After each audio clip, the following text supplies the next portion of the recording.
Halo guys, nama saya John Alessandro Jong, dan pada kesempatan kali ini saya akan menjelaskan soal-soal turunan untuk memenuhi ujian akhir kalkulus, limit, dan turunan. Oke, pertama-tama apa itu turunan? Dilansir dari rumuspintar.com, turunan merupakan suatu perhitungan terhadap perubahan nilai fungsi karena perubahan nilai input atau variabel. Turunan juga kita kenal dengan diferensial, dan proses untuk menentukan turunan dengan suatu fungsi disebut diferensiasi. Pada slide yang ada sekarang ini, kita bisa melihat beberapa aturan turunan yang akan kita gunakan selama mengerjakan soal-soal. Jadi ada fx, di mana variabel k itu diturunkan itu menjadi 0. Dan karena k ini konstanta, bukan variabel, konstanta. Dan fxx itu akan diturunkan menjadi 1, karena x ini pangkat 1. Oke, jadi kita lanjut saja ke soal-soalnya. Oke, ini adalah soal-soal yang akan kita bahas. Ada 2 bagian soal, dan soal pertama memiliki 3 soal anak, dan soal kedua memiliki 5 soal anak. Soal pertama kita akan menggunakan penyelesaian dengan definisi turunan ini, definisi turunan limit. Dan soal kedua kita akan hanya menggunakan aturan turunan yang kita sudah lihat tadi. Oke, kita akan bahas sekarang yang nomor 1A. Fx sama dengan 4x tambah 3.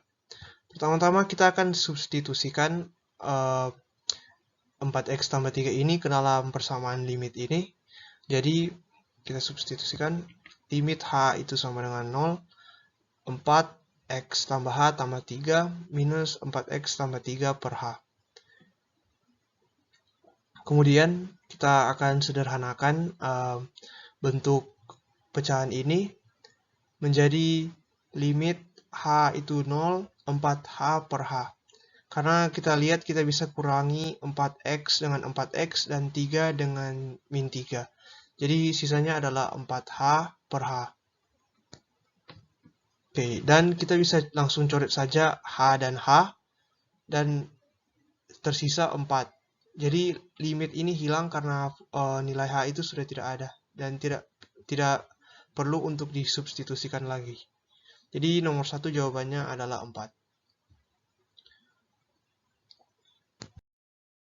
Lanjut ke nomor 2, maksudnya 1B. Kita dapat soal fx sama dengan 2x kuadrat tambah 6. Jadi kita substitusikan lagi ke dalam bentuk limit ini. Jadinya 2 kali x tambah h kuadrat tambah 6 kurang 2x kuadrat tambah 6 per h. Oke, jadi kita akan sederhanakan. Kita akan uraikan x tambah h kuadrat. Kemudian kita akan sederhanakan pecahannya. Dan setelah kita sederhanakan, kita bisa kurangi 2x kuadrat dengan min 2x kuadrat, 6 dengan min 6, dan sisa hasil yang kita dapatkan adalah 4xh tambah 2h kuadrat per h. Jadi seperti yang soal nomor 1A, kita bisa coret saja h ini dengan h yang di atas, dan kita akan dapat hasil 4x tambah 2h. Dengan bentuk seperti ini, kita bisa langsung mensubstitusikan nilai h, yaitu 0. Jadinya 4x tambah 2 kali 0, 2-nya habis, dan hasilnya tersisa 4x.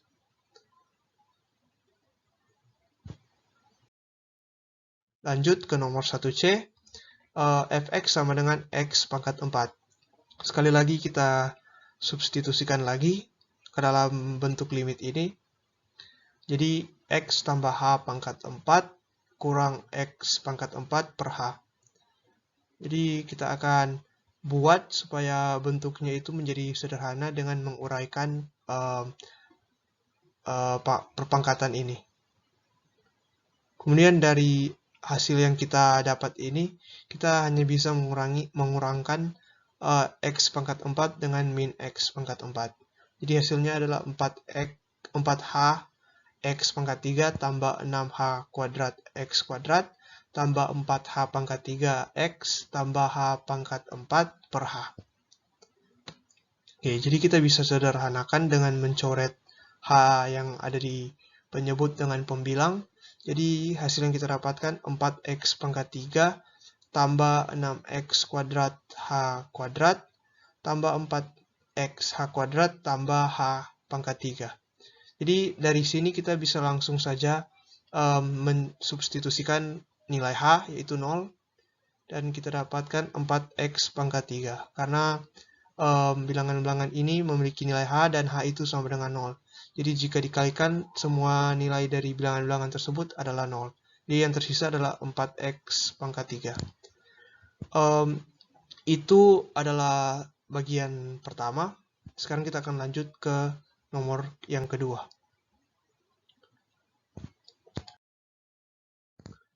Oke, nomor yang kedua kita akan menentukan dxy menggunakan aturan turunan. Langsung saja dengan nomor 2a, fx sama dengan 4x min 2. Pangkat min 2. Oke, jadi kita dapat hasil turunannya sama dengan min 8x pangkat min 3. Kenapa kita dapat hasil seperti itu? Karena kita bisa mengurangi ini dengan min 1 sesuai dengan aturan-turunan yang kita sudah lihat tadi.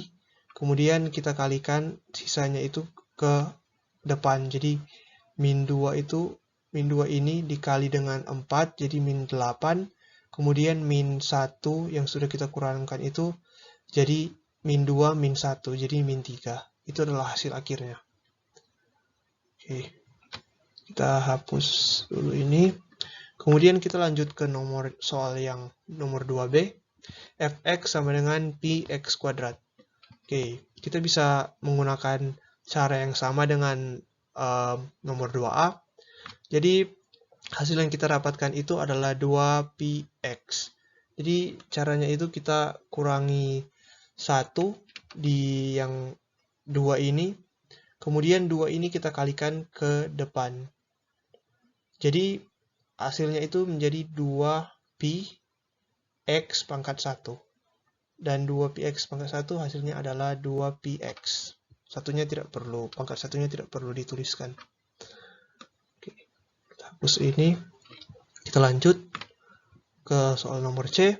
Sudah lebih panjang, tapi cara yang akan kita gunakan itu, aturan-turunan yang kita akan pakai itu sama seperti yang ada di nomor 2A dan nomor 2B. Hanya saja kita akan gunakan per bagian. Oke. Jadi hasil yang kita dapatkan adalah turunan fx 4px pangkat 3 kurang 10x pangkat 4 tambah 8x pangkat min 3. Itu dikarenakan 4 ini dikurangi dengan min 1, ditambahkan dengan min 1, jadi 3. Kemudian 4 ini dikalikan ke depan. Jadi 4px pangkat 3. Kemudian min 2x pangkat 5 ini kita lakukan hal yang sama. Kita kurangi 1 di bagian 5 menjadi 4. Kemudian 5 ini kita kalikan ke depan. 5 kali 2 sama dengan 10. Dan yang terakhir min 4x pangkat min 2. Min 2 ini kita kurangi 1. Kemudian min 2 ini kita kalikan ke depan. Karena min 2 ini dikalikan dengan min 4, hasilnya adalah plus 8. Dan min 2 dikurang dengan min 1, hasilnya adalah min 3. Oke. Kita akan lanjut ke soal yang 2D.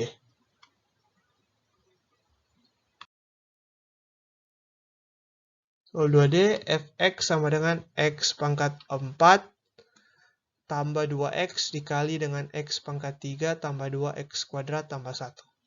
Oke, jadi ini adalah turunan perkalian. Jadi hal pertama yang akan kita lakukan adalah menentukan U aksen, V, dan V aksen dari persamaan turunan ini. Oke, jadi kita tentukan yang pertama ini adalah U X-nya, kemudian yang kedua ini adalah Vx-nya. Dan U aksen itu merupakan turunan dari U ini, dan V aksen merupakan turunan dari persamaan V ini. Jadi kita bisa lihat X pangkat 4 tambah 2X ini diturunkan, 4-nya ini dikurang 1 jadi 3, kemudian 4 ini dikali ke depan menjadi 4X pangkat 3. Dan 2X-nya ini karena X-nya ini memiliki pangkat 1, jadi kita kurangi jadi pangkat 0, X-nya habis, tersisa 2. Dan V-aksen juga. 3 ini kita kurangi 1, dan dapat hasil 2, 3 kita kalikan ke depan, jadi 3X pangkat 2. Kemudian 2X kuadrat, 2 ini kita kalikan ke depan jadi 4X, dan 2 dikurang 1 sama dengan 1, jadi 4X. Pangkat satunya tidak perlu ditulis. Kemudian yang satu ini hanya konstanta, berarti dia habis diturunkan. Oke, jadi kita lanjut saja dengan rumus aturan turunan yang berikut ini. Ini yang untuk perkalian, seperti yang sudah kita jabarkan di sini, kita akan gunakan di sini. Jadi kita masukkan dan kita sederhanakan, dan hasil yang kita dapatkan adalah 7X pangkat 6 tambah 12X pangkat 5 tambah 12X pangkat 3 tambah 12X pangkat 2 tambah 2. Itu adalah hasil turunan dari persamaan turunan ini. Lanjut ke nomor yang terakhir, nomor yang E. Kita langsung saja, nomor yang E ini menggunakan pecahan. Kita jabarkan seperti yang pertama. Yang di atas ini merupakan UX-nya, dan yang di bawah adalah VX-nya. Kemudian kita turunkan, sama seperti yang soal sebelumnya. Kemudian kita masukkan ke rumus pecahan turunan ini. Kemudian kita sederhanakan bentuknya, dan kita dapatkan bentuk yang sudah paling sederhana untuk turunan ini. Min 15X kuadrat tambah 24X tambah 5 per 9X pangkat 4 tambah 6X kuadrat tambah 1. Oke. Itu saja presentasi dari saya. Terima kasih. Ini merupakan link dan juga kredit untuk template yang saya gunakan. Terima kasih.